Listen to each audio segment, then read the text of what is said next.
Hello කොහොමද හැමෝටම ඔන්න තවත් අලුත් වීඩියෝ එකකින් ආවා ෆොටෝ ෆීඩ් වලින් අද දෙසැම්බර් 28 ඉරිදා අද මගේ වීකෙන්ඩ් රෙස්ට් එක තියෙන්නේ බෙල්ජියම් වල ඉතින් හරිම ලස්සන පාකින් එකක් මේ නත්තල් නිවාඩුවත් එක්ක පාකින් එකේ වාහන නම් ගොඩක්ම අඩුයි නැත්නම් වෙන දවසකට આવොත් එහෙම මේ වෙලාවට සාමාන්‍යයෙන් සෙනසුරාදා ඉරිදා කියලා කියන වාහනේ ඔක්කොම ෆුල් වෙලා තියෙනවා. ඉතින් අද මේ නත්තල් නිවාඩුවත් එක්ක වාහන මේ ගොඩක්ම අඩුයි. ඉතින්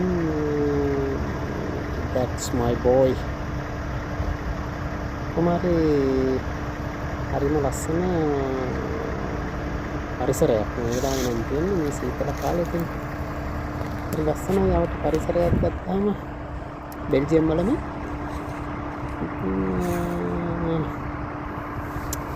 ඒක තමයි ජීවිතේ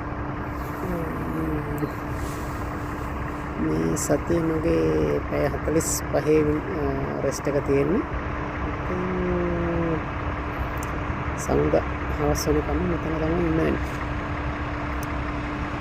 ජය හැමෝටම මේ වගේ ලස්සන වීඩියෝ ටිකක් දිගටම දෙන්න. ඉතින් ඔයාලා හැමෝම රැඳලා ඉන්න. Thank you very much. ජය වේවා.